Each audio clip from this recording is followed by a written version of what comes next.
In today's video, I'm going to teach you how to upload PHP website in Hostinger. Before we start, make sure you have your PHP project zipped into a single .zip file and that you know which domain or subdomain you want to use.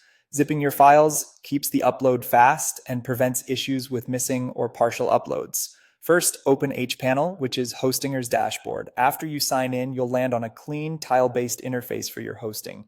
If you have multiple hosting plans, double check you're inside the correct one for the domain you want to deploy.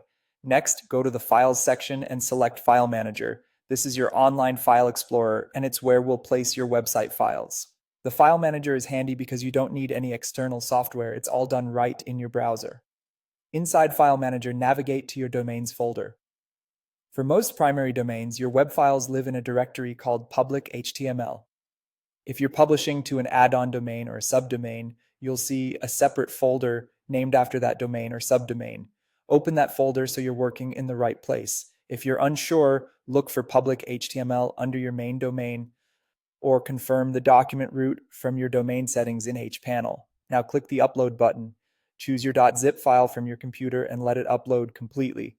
Keeping everything in a single archive reduces upload time and avoids missing dependencies. If your project includes environment files or vendor libraries, include them in the zip so everything arrives together. Once the upload finishes, you'll see the .zip in the file list. Select it and extract it inside public HTML. When the extraction completes, check the folder structure. Your entry file, typically index.php, should sit directly inside public HTML or the document root of the domain, not nested inside another subfolder with the same project name.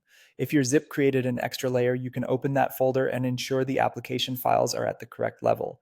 Also confirm that supporting files like .htaccess are present, since they often control routing for frameworks like Laravel or CodeIgniter. At this point, your files are in place and your site should be accessible from your domain. If you see a blank page or errors, verify your PHP version in hPanel matches your project's requirements, and make sure your configuration points to the correct database if your app uses one. For small fixes, the File Manager's built-in editor is convenient, and that's it. Your PHP website is uploaded and extracted on Hostinger, ready to go live.